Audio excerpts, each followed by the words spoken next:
Bonjour à vous tous. Merci d'avoir accepté mon invitation à cette première rencontre. Votre participation à ce comité sera bénéfique pour tous nos élèves de tous niveaux des centres de services scolaires de la Haute-Chasse. Aujourd'hui, nous discuterons de l'impact des activités parascolaires sur la réussite de nos élèves.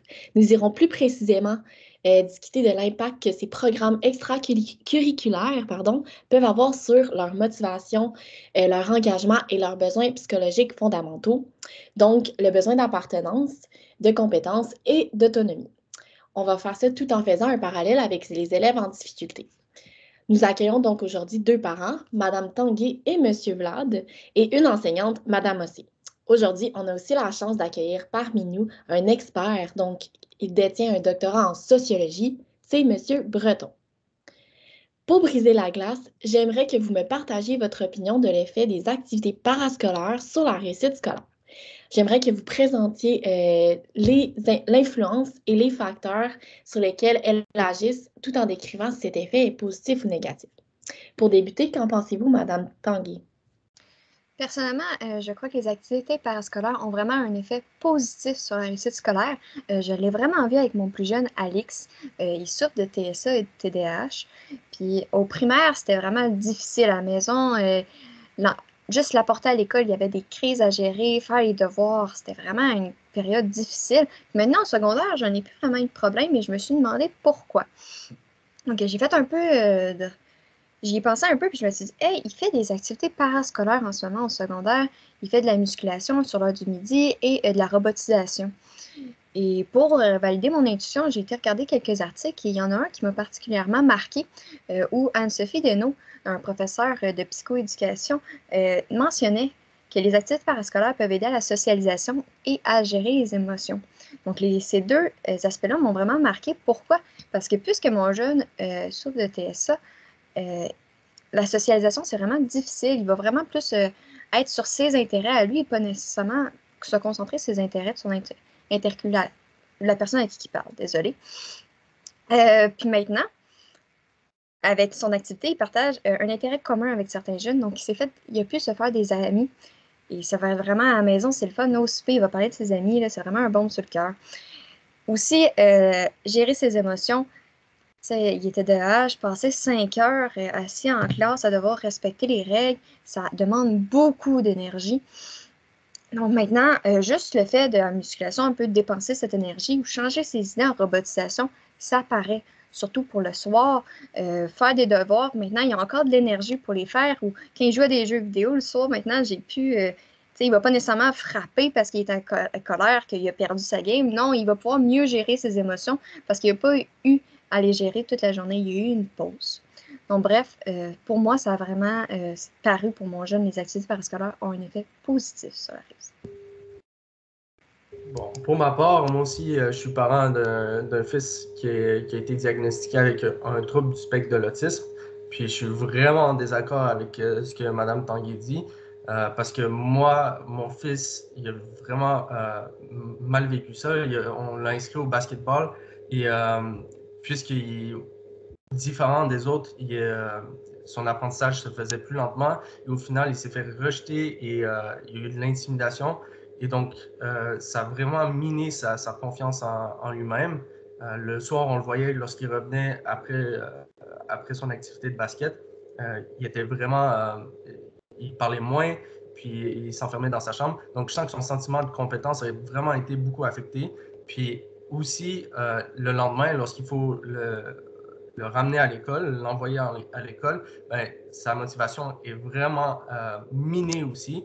Et donc, je sens que ça affecte aussi son sentiment d'autonomie. Donc, au final, l'activité de basketball a vraiment été un échec pour mon fils. D'accord, merci pour vos réponses, Madame Tanguay et Monsieur Vlad. Maintenant, allons voir notre enseignante puis notre expert. Bon, ben, moi, je suis enseignante de mathématiques depuis peu de temps. Je participe aux activités parascolaires justement en étant entraîneuse de hockey. J'ai remarqué que fréquenter certains de mes élèves dans un autre cadre que la classe, ben, c'était bénéfique pour la relation que j'avais avec eux. La relation s'est beaucoup améliorée depuis mon implication dans les activités parascolaires. Ça m'a donné l'occasion d'apprendre vraiment à mieux les connaître, tout comme les élèves ont appris à mieux me connaître moi, puis me voir sous un autre angle que justement dans la classe. la relation avec eux, justement, s'est avérée vraiment plus forte, vivante. Et je sentais vraiment qu'ils étaient plus à l'aise à me poser des questions en classe. Et qu'il y a un certain comme sentiment de proximité qui s'est créé dans la classe avec eux. Bref, ce que j'ai remarqué, c'est que cela a augmenté vraiment leur engagement comportemental. Puis, j'ai remarqué aussi que les problèmes de discipline en classe ont diminué, ce qui est vraiment appuyé par le Conseil supérieur de l'éducation du Québec. Donc, une meilleure relation avec mes élèves, ben, ça a vraiment un effet comme de facteur de protection pour la réussite scolaire. J'ai une question pour vous, Madame Ossé. Ne trouvez-vous pas cela difficile de vous ajuster au niveau d'autorité que vous avez en classe versus que vous avez sur la glace? Est-ce que cela peut créer des problèmes dans votre relation avec vos élèves? Ben, non, pas vraiment. Il n'y a pas vraiment d'effet. Comme j'ai dit plus tôt, ils semblent quand même vraiment plus à l'aise à me poser des questions. Puis, j'utilise aussi, la méthode d'enseignement que j'utilise, c'est beaucoup basé sur le socio-constructivisme. Donc, dans les deux cas, c'est vraiment un support à l'éducation. Puis, la relation d'autorité donc, que j'ai avec les élèves, ben, elle n'a pas besoin de changer de la glace ou à l'école. Ensuite, si je peux me permettre pour continuer sur la question, justement, en tant qu'enseignante, moi, pour favoriser la réussite scolaire de mes élèves, ce que j'essaie de faire, c'est de les amener à développer justement une motivation intrinsèque ou extrinsèque à régulation identifiée. Puis pour ce faire, ben, je dois satisfaire les besoins psychologiques des élèves.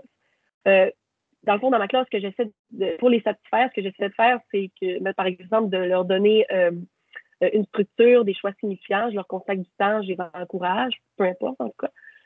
Puis, selon un guide sur les meilleures pratiques en matière d'activités parascolaires, ben, ces activités-là sont bénéfiques lorsque, justement, elles répondent à ces 3 besoins psychologiques-là. Donc, ce que j'ai remarqué, c'est que l'animateur de l'activité doit, comme moi, en tant qu'enseignante, utiliser des pratiques qui soutiennent, justement, leurs besoins. Donc, ce que ça va faire, c'est que les élèves vont développer des motivations qui sont autonomes envers ces activités parascolaires-là.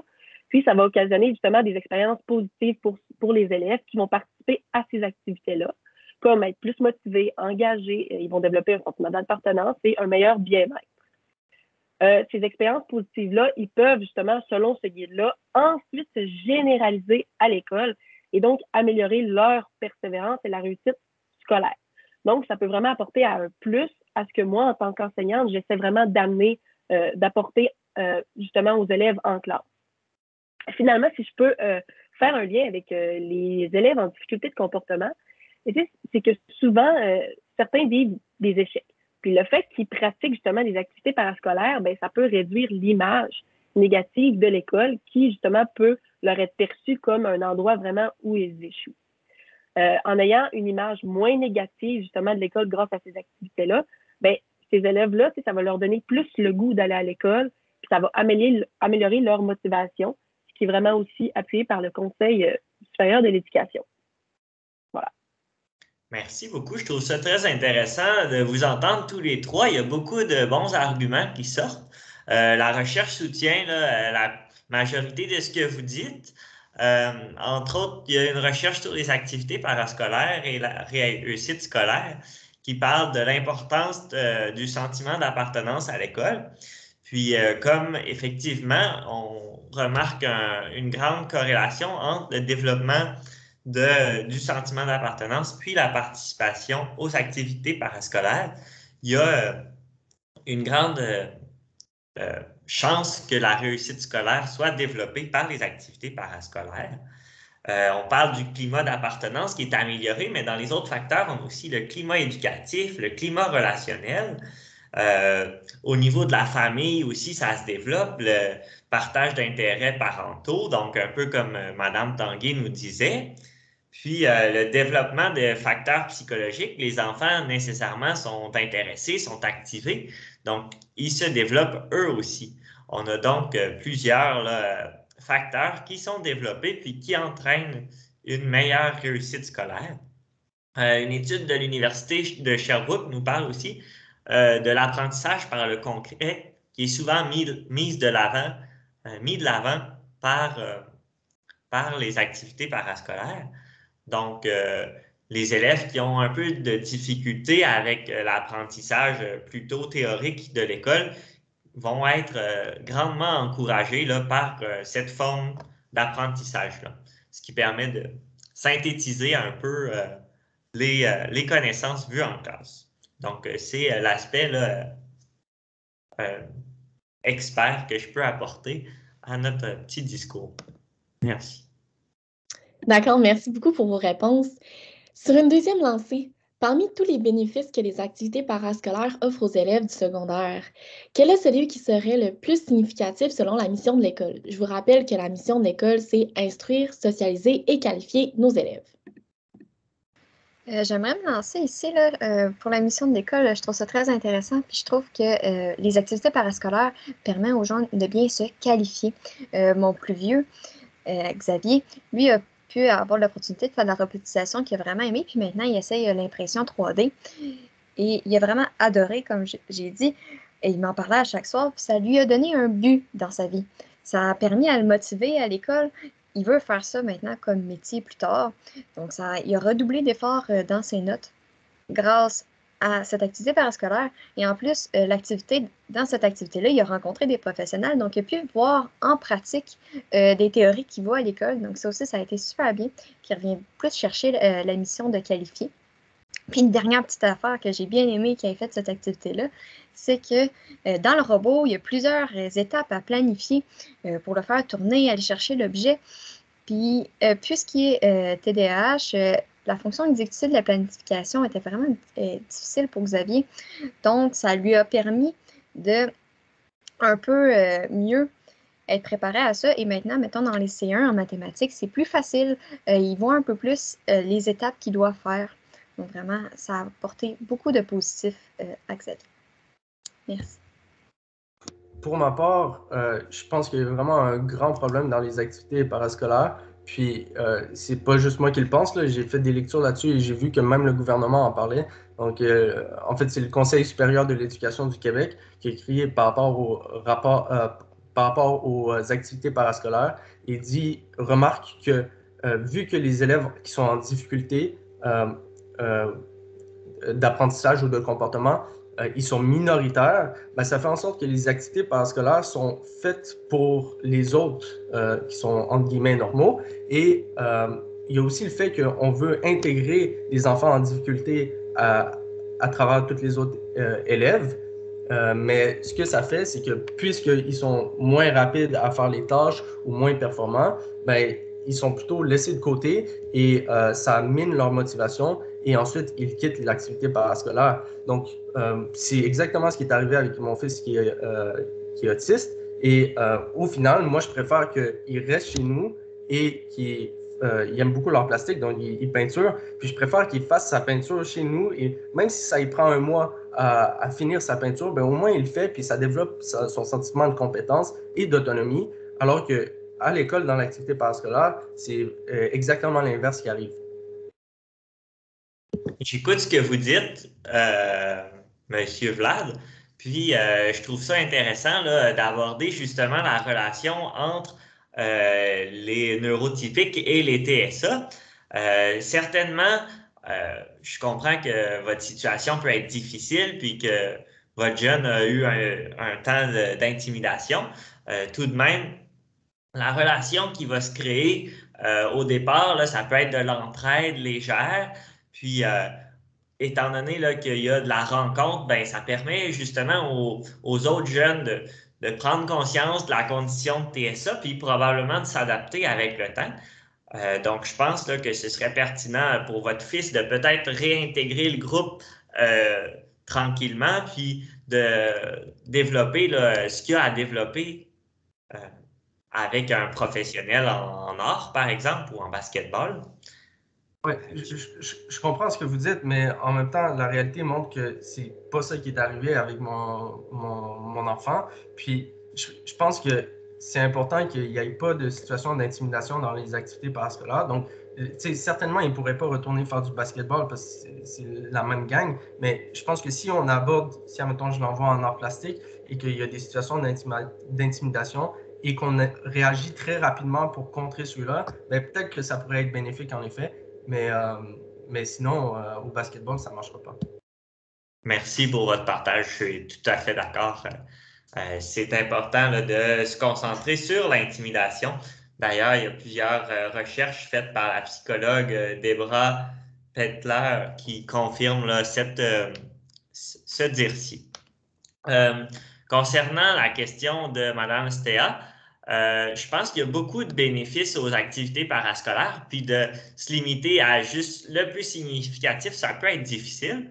En tant que sociologue, je reconnais beaucoup l'impact sur l'ontosystème.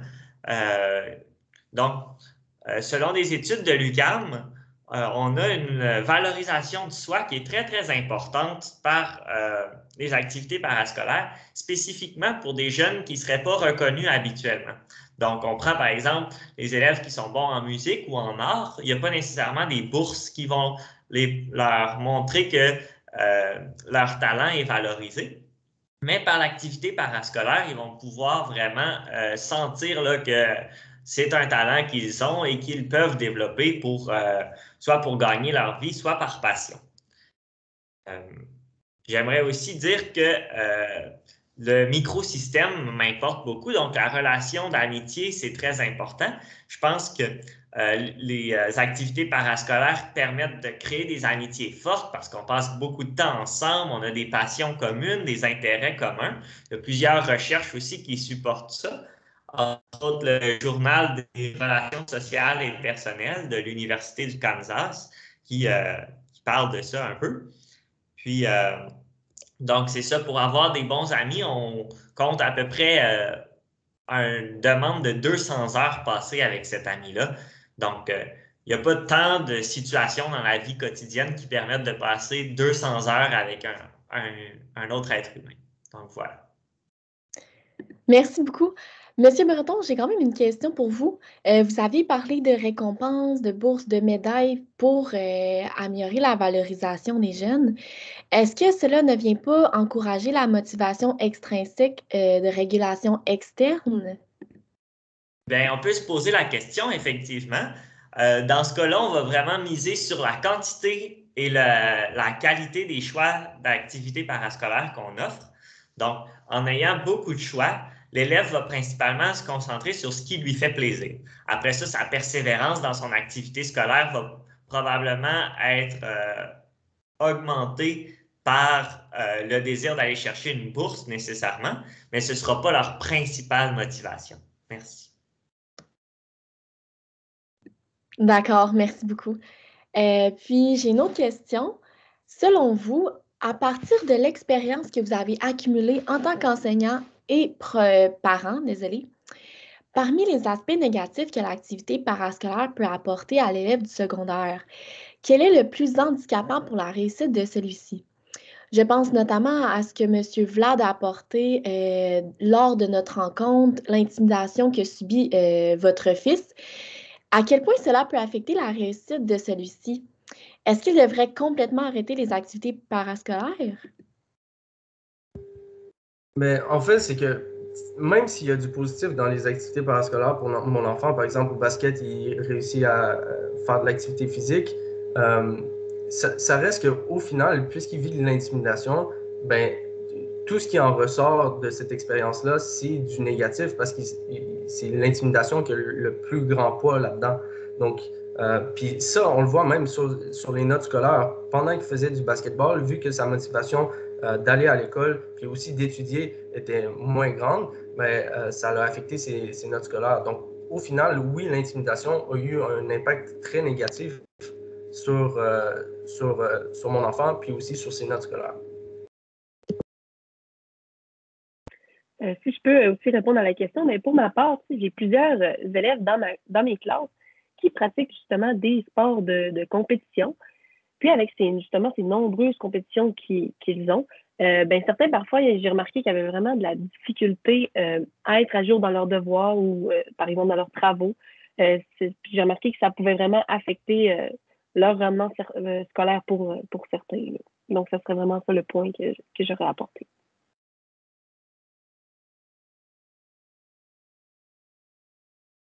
D'accord, merci beaucoup d'avoir partagé vos pensées par rapport aux activités parascolaires et leurs impacts sur la réussite des élèves. Nous voyons ici que vos opinions sont quand même partagées.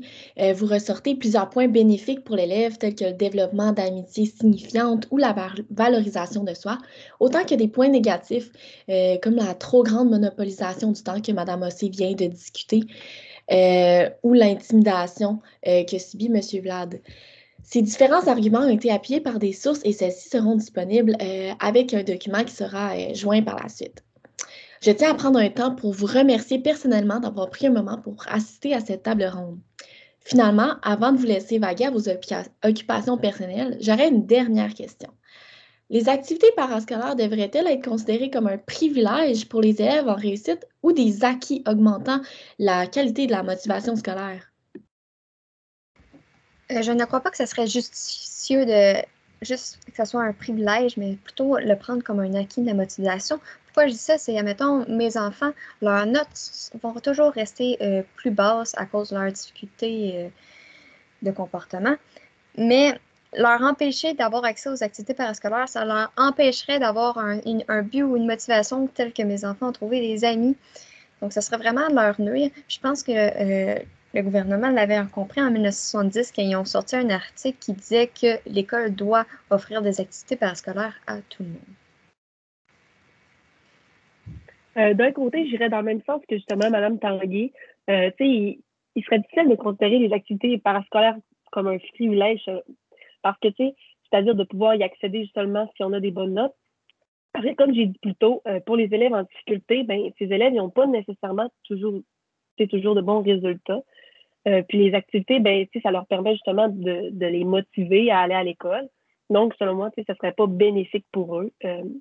Mais cependant, d'un autre côté, accorder un privilège, ça pourrait me permettre en tant qu'enseignante, justement, d'avoir un outil pour encourager les élèves qui ont de mauvaises notes à persévérer pour avoir accès à leur activité parascolaire.